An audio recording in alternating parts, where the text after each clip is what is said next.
This segment is brought to you by Thinkorswim. For more information, just click the Thinkorswim banner on the front page of TFNN.com.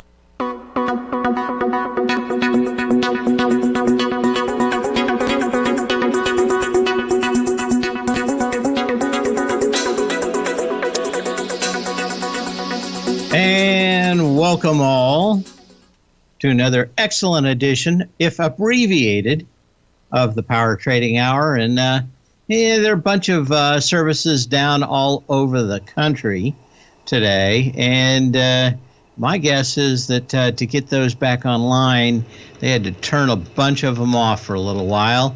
And it happened, of course, just in front of my show. Some blame the Chinese communists. Some will talk about the big governments around the world trying to silence me. But I don't believe it. I think it's just someone pulled out the wrong cable today, and it's been a ripple throughout the whole day. 877-927-6648. But since we are abbreviated, we're going to have to get right into it. And where is it at? There it is. Going to go through some of the emails that we've already gotten in the show. If you have a burning question, there's ointments and lotions for it, or you can call me at 877-927-6648. Okay. So the first question of the day came in from, what do I think about GOEV? This company took off, and the big thing is a lot of people shorted it on this big pop, and you have it back here. If you're unfamiliar with the company, they make delivery EV electric vans, and they were on death's door. They are a local Arkansas company, and got an order for 4,500 vehicles from Walmart, but I don't think that changes a great deal for them. Again, way too many people short this thing. 4,500 vehicles doesn't do much for a public company, but it does get the wolves away from the door. The bigger thing is there going to be a lot of change in this? No. Basically it is like a lot of the other Robinhood stocks where you get all the news in, had a lot of people short, but I don't see them getting a ton more orders. Basically, probably going to spend all their money just building the ramping up to build the 4,500 units that they're going to be building for Walmart. So maybe something changes. Maybe they get more orders. Maybe they have a better van than other folks, but all of that's fairly cloudy at the moment. They really haven't talked about it. So yet another EV in there. Okay, I was another question out here. What I put on here about the markets in general. I thought we were going to get down to something like 369 on the SPYs. We didn't get there. We got to about 371. Volume's been very light all morning, and so that also sets up kind of some movement. But whether it's Tesla, which I got a question to look at today, you just got a doji out here. The entire market, it continues, or at least half the market that I look at tends to look like a lot like these charts like Tesla, which is maybe Tesla's got a little more volume up on the previous high, but most of them are doing some kind or form of higher lows and lower highs in a channel and going a lot of sideways. Consolidations is pretty much the watchword of the day. Let's go through earnings real quick, which I had up here.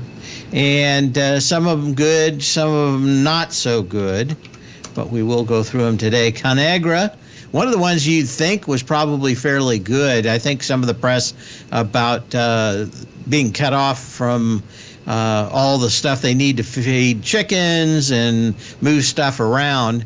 No one's really sure if it's tinfoil helmet club, but certainly a lot of discussion about why some of the chicken farmers can't get the stuff that they need to feed their chickens, and on the edge of killing a ton of them because they're going to be starving.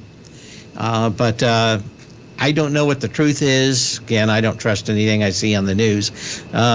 You do have two lows with about the same volume down at 31.07 on Conagra, so there's nothing new out here. But certainly on earnings did disappoint. Some of the other losers of the day are things like Ericsson. Kind of interesting to see this one break through ice, if you're a Wyckoff terminology fan.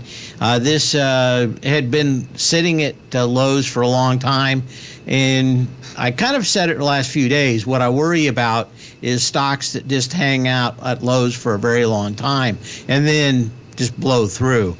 Generally, you want to see them go maybe a week or two at lows and then start moving higher. This one, you had high volume. You tested it twice on lighter volume. Things probably should have looked good. And if you can't really rally and hold that rally after testing previous lows of 41 million shares on 10 million shares, and you do it twice, that is telling you something. That is that there weren't a lot of sellers, but guess what? There weren't a lot of buyers either on this smartphone play. But I think Ericsson makes most of its money on cell tower equipment now, not so much on the handsets. Cintas, kind of a ray of sunshine in what many people have been talking about into the day, which is negative waves. And, of course, nothing seems to be working the way that I think it should. But, you never know. Yeah. Okay. Well, that works. And that doesn't. Who knows? I'll just close everything out here and start over. Cintas, a ray of sunshine out here, did gap higher, did go lower. I don't know. I didn't watch the intraday action on this, but one of the few ones out there. As I said, this is actually one you want to watch if you don't want to play. It is a uniform company, and generally if it's doing better, then jobs are doing better. Now, maybe that's counterfactual. Now with the Fed, everybody hoping that the news will be so bad that the Fed is going to quit. But I think probably just the opposite, and that is if jobs can hold up, even on the onslaught of what the Fed is throwing its ways with the slings and arrows of outrageous fortune, probably not so bad. Anyway, Cintas entering. We talked about the big banks last Friday as we started looking at this, and Morgan Stanley was down fairly significantly pre-market. Did go retest its low. That was the June 23rd low, $23.23. And guess what? You had only 9 million shares today, and you're back into the trading range. So, well, it's a tale of two cities. We're going to go to J.P. Morgan next. Not so nice.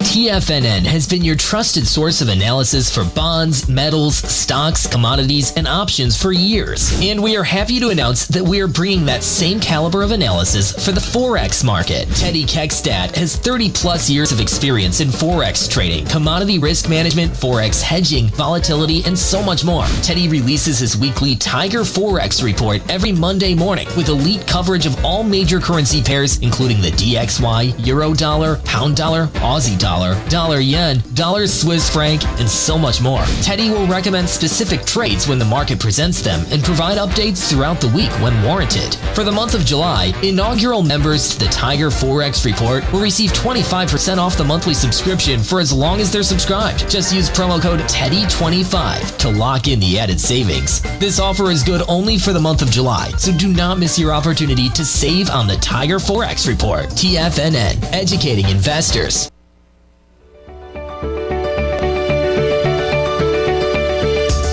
The technology around us is changing every day. With so much happening, it can seem impossible to keep up with all the information. David White's investment newsletter, The Technology Insider, is designed to give you all the information you need to understand the technology that shapes today's markets and tomorrow's future. David White has made his living staying on the cutting edge of technology. His weekly newsletter will give you specific recommendations for value tech stocks, as well as entry prices, target prices, and stops to set for each trade. Dave delivers his weekly newsletters every Friday with updates throughout the week. You can get the Technology Insider at TFNN.com for only $37.50. Sign up for David's newsletter, The Technology Insider, and get an inside look at everything the technology sector has to offer. Try it risk-free today with our 30-day money-back guarantee. TFNN, educating investors.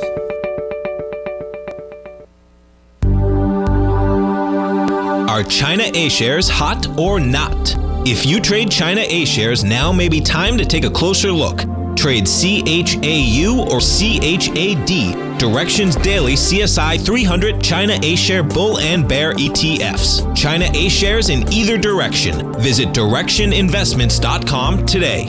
An investor should consider the investment objectives, risks, charges, and expenses of the Direction shares carefully before investing. The prospectus and summary prospectus contain this and other information about Direction shares. To obtain a prospectus or summary prospectus, please contact Direction Shares at 866-476-7523. The prospectus or summary prospectus should be read carefully before investing. An investment in the funds is subject to risk, including the possible loss of principal. The funds are designed to be utilized only by sophisticated investors such as traders and active investors. Distributor Foreside Fund Services, LLC.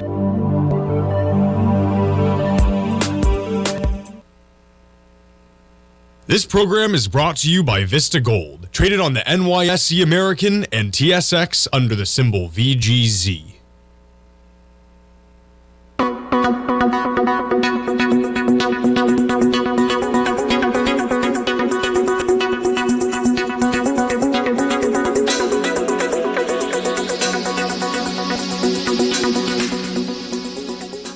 And we're back. A couple of questions out here. Options pointing to kind of a high of 380 on the SPYs. So we're a couple of points from underneath that. So I don't know. We'll see how the day ends. But this was kind of all I was looking for today. I thought maybe it would be later in the day that we'd get back down to like 369 and then rally. The volume was so low that I think that's all that really mattered, is that people came off. Even now, we're only doing about 7.5 billion shares on the CBOE consolidated tape. So this is going to be a light volume thrust down. Problem is that the up thrusts have been on light volume too. So I'm thinking that maybe somewhere in the middle range. I haven't looked at the options for today. I will before the close. But could we just end up at 375-ish and call it a draw tomorrow? It could be. Again, a lot determines on earnings and other news coming out tonight and numbers in the morning. JP Morgan Chase is one of the ones that didn't look so good and discontinued its share buyback, and I think that there was something in there about how much money that they were going to be throwing at dividends. And the one thing about dividends that always keeps me awake at night is how many people say that they want to, in bad times, they want to get into stocks into dividends. And not only do they not really make any much upside, almost always the dividend is cut and the stock even goes lower. So dividends are kind of good if you want to park your money in a market that's just kind of going sideways. But if you've got kind of a bear market, it is until it proves itself otherwise, you probably don't want to be hanging out much at lows and not bouncing. But JP Morgan going back into a triple, we'll call it a triple Lindy, a triple gap that goes back extremely, what did I do here? I didn't want that. Now I got to turn that back up. Okay. Okay. There we go. There we go. A triple gap. I mean, talk about gap after gap after gap. This range right about 101 to 19 on JP Morgan has gaps out the wazoo.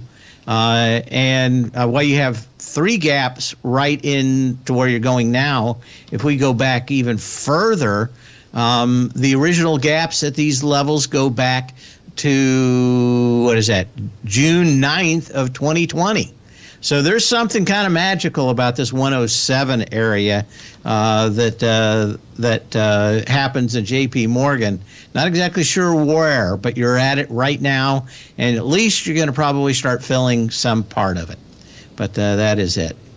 Yeah.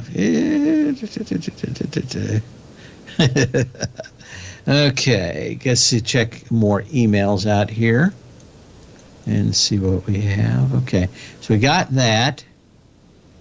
Okay, and let's see what else. Question on, I haven't got to it yet, Taiwan Semiconductor, who's the next on the list of earnings. TSM actually had been was even up 1.5% when everything was looking ugly this morning. Continues to look good, and of course that's a bet that the Chinese don't invade as they continue to be rather obstinate. But the thing I dislike is that they've got 2 gaps down fairly recently. And I was worried that you'd get a 3rd gap down.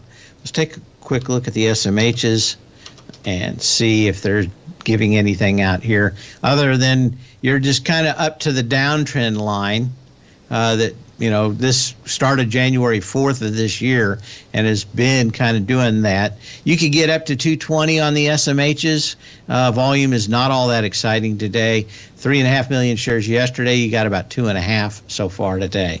So it looks to me, unless something drastically changes, looks to me like we're kind of in this range probably through the close tomorrow.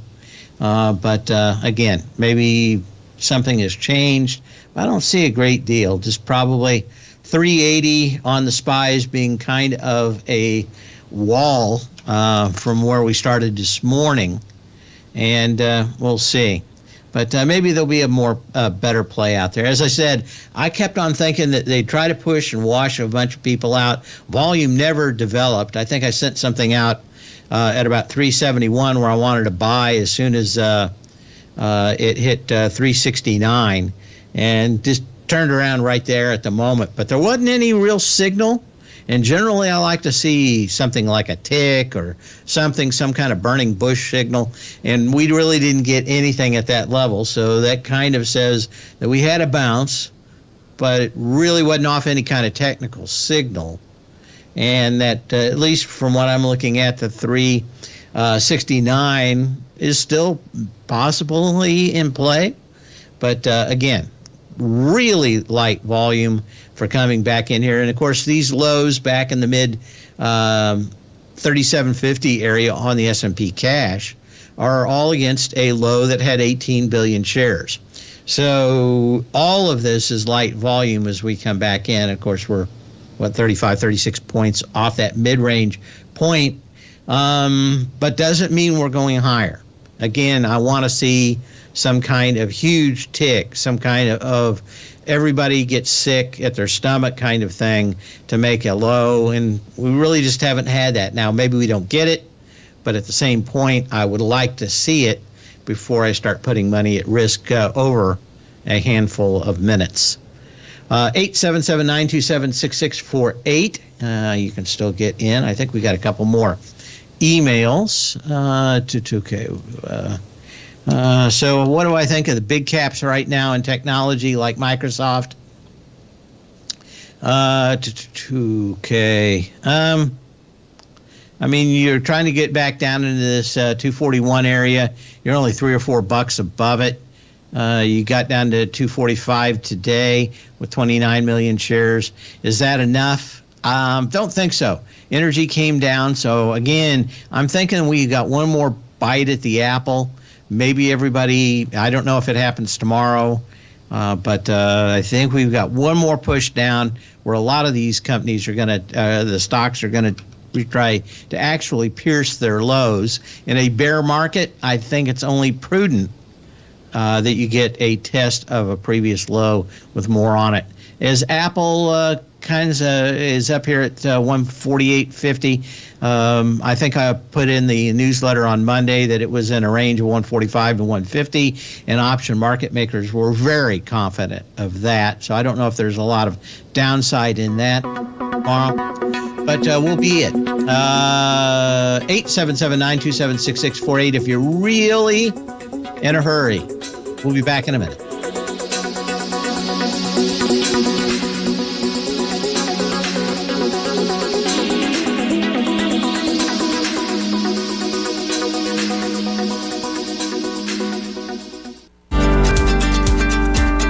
Vista Gold owns and operates the largest undeveloped gold project in Australia, the Mount Todd Gold Project. Vista Gold just completed their feasibility study, resulting in a 7 million ounce gold reserve. Vista Gold has all major permits approved and has retained CIBC capital market assistance in evaluating alternatives and in completing an accretive transaction. Vista Gold trades on the NYSE American and TSX under the ticker symbol VGZ. Vista Gold, executing a strategy to create shareholder value. You might think that if you want to be successful at trading in the stock market, you're going to need a crystal ball. After all, it's impossible to predict the future, right? Like any endeavor in life, before you decide it's impossible, get some advice from the experts. You might find that it's not so impossible after all. For daily market overviews that give you direction on the key indices, selective stocks, and commodities, subscribe to the Opening Call newsletter at TFNN.com. The Opening Call newsletter is written by Basil Chapman, creator of the trading methodology known as the Chapman Wave. The Chapman Wave up-down sequence gives you an edge in identifying price turns, finding the peaks and valleys in stock prices. Get the Opening Call newsletter by Basil Chapman in your inbox every day. First-time subscribers also get a 30-day money-back guarantee. If you're not satisfied, let us know, and you'll get a full refund within 30 days of signing up. TFNN.com, educating investors. Everything in the universe is governed by the Fibonacci sequence. This mathematical principle is responsible for everything from the most aesthetically pleasing artwork to patterns in the stock market. To stay on top of stock patterns you can take advantage of, sign up for the Fibonacci 24/7 newsletter at TFNN.com. When you subscribe, you'll get a weekly report from veteran day trader Larry Pesavento on stocks you need to pay attention to. And you can trust Larry's analysis. After all, he's got 45 years experience as a day trader. Larry will also provide daily charts, videos, and data on the key markets that he's tracking. Expect notifications from Larry on market movement you need to act on at any time. First-time subscribers also get a 30-day money-back guarantee. If you're not satisfied, let us know and you'll get a full refund within 30 days of signing up. Subscribe to the Fibonacci 24/7 newsletter today. TFNN.com, educating investors.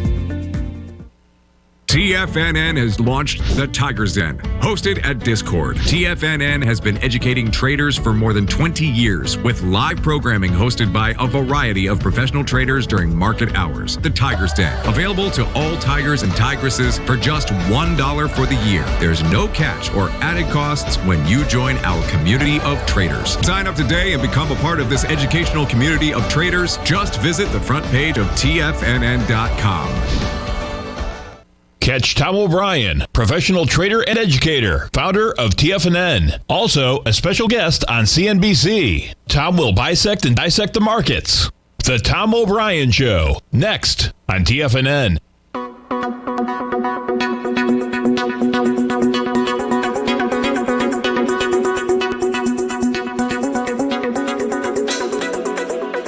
As we return, had a question from one of my subscribers about the chart I had in the newsletter this morning showing the options curve for today.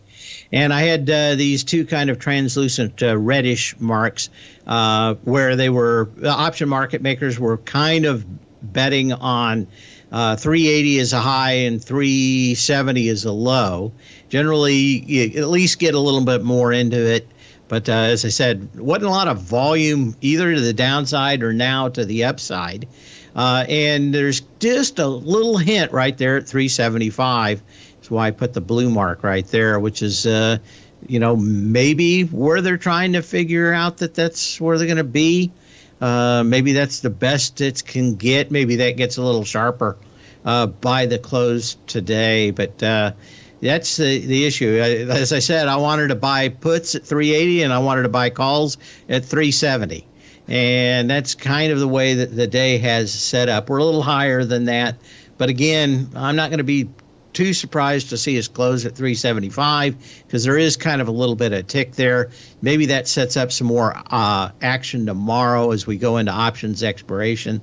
But certainly, you've got a market that really didn't get to 380 and didn't get to 370.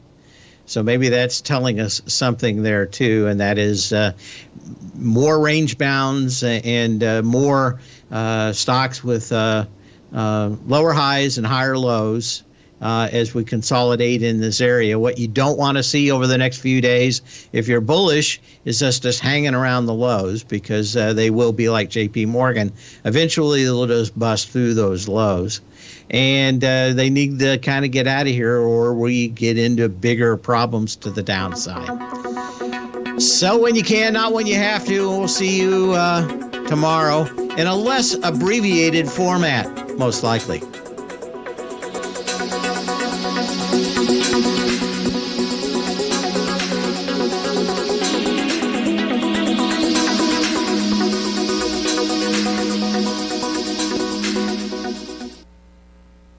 Building wealth trading in the stock market seems impossible.